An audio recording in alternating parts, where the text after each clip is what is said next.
One more game, Raptor fans. We're just about there. As the Raptors drop this one today, 114-110 to the Dallas Mavericks and drop to 27-44 on the season. As I said in the last video, no more bucket because they've done all the tanking that they possibly can.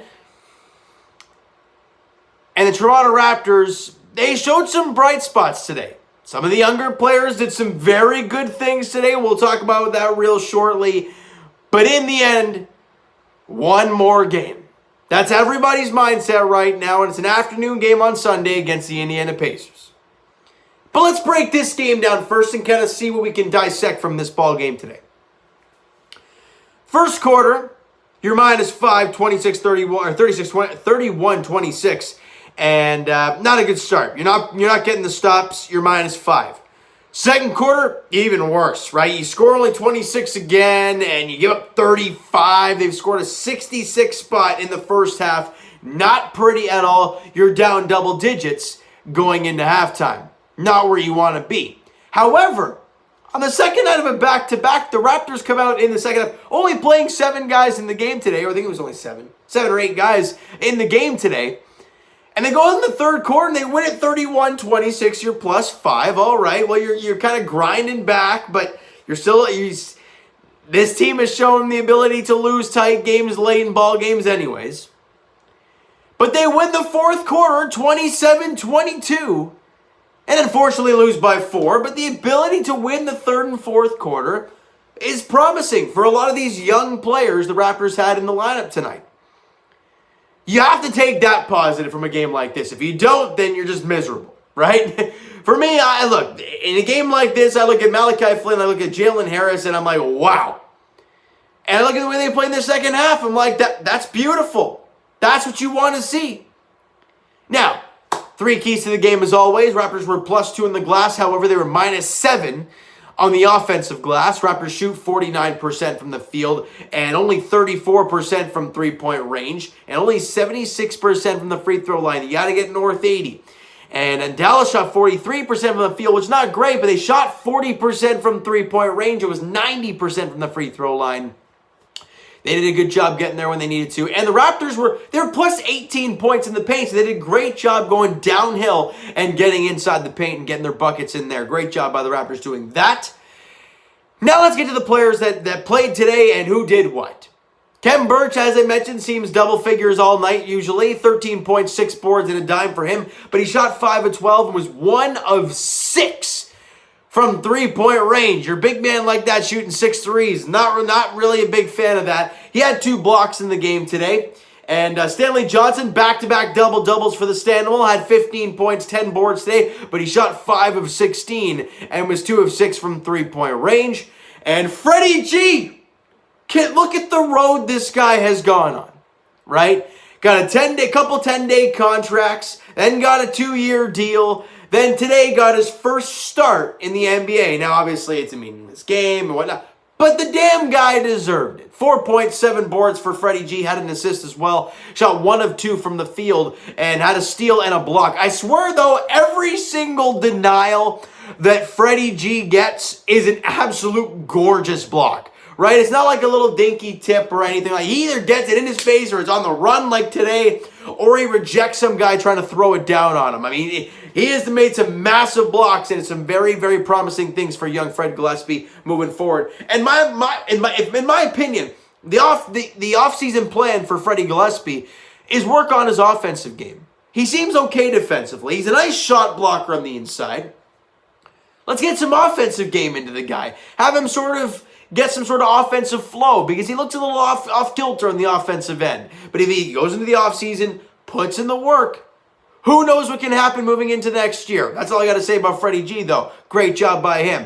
Now, let's get to Aaron Baines real quick. I wanted to bring him up because he played today, and this is the first time I've talked about Aaron Baines in quite some time, and rightfully so. But he had 13 points, 6 boards, 1 dime, shot 5 of 6 from the field, was 2 of 3 from three-point range, and he had a steal in the block. Where was that all year long? No idea. No idea where that was all year long for Aaron Baines. He was getting the looks all year, just never made shots. And now let's get to the fun stuff.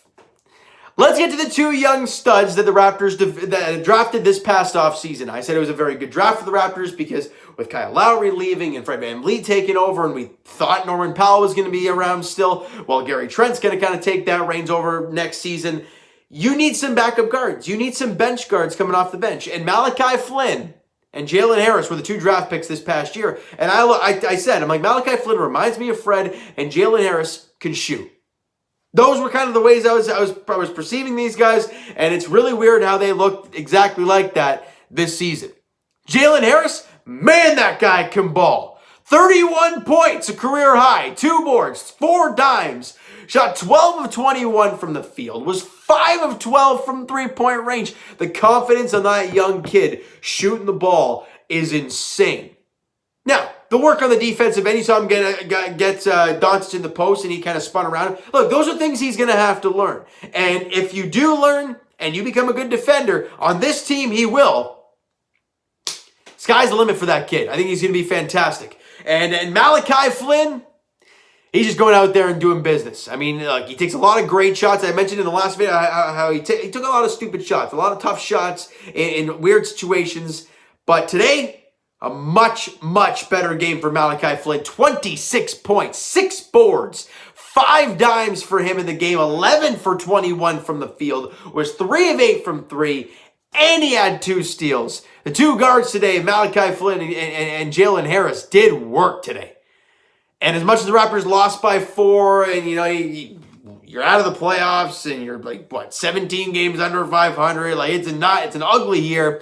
Those two guys in the latter half of the season, more or less the last 4 or 5 games or so, have really showed us something promising moving forward into the next year as kind of a nice little bench unit this team has moving forward, right? You're not going to start firing out guys like Stanley Johnson and no Terrence Davis or Matt Thomas now. You have these young guys that you drafted that are developing quite nicely and are showing a lot of promise in the latter half of this year. It's going to be very interesting to see what happens to them moving forward into the offseason and into next year. It's going to be really, really fun to see these kids grow going into next year. But as I mentioned, Raptor fans, that's enough talking about this game.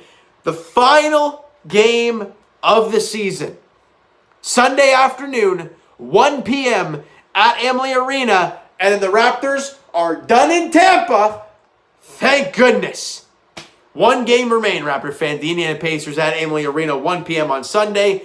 Let's get this thing over and done with, and look forward to June 2nd. June 2nd?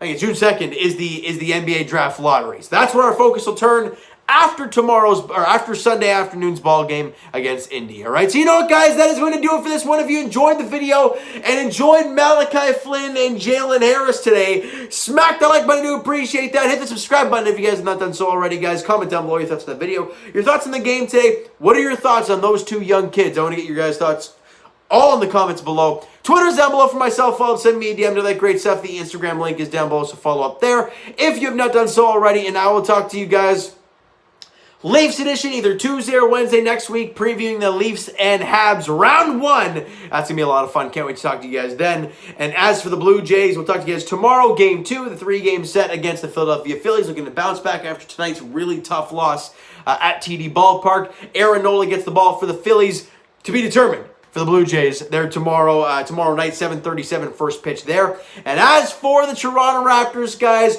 1 p.m. tip-off at Amalie Arena, Sunday afternoon, the final game of this weird, crazy, garbage season for the Toronto Raptors, all right? So, guys, I hope you guys enjoyed the video. Thank you so much for listening and watching. Hope you enjoyed the video. We'll talk to you guys then.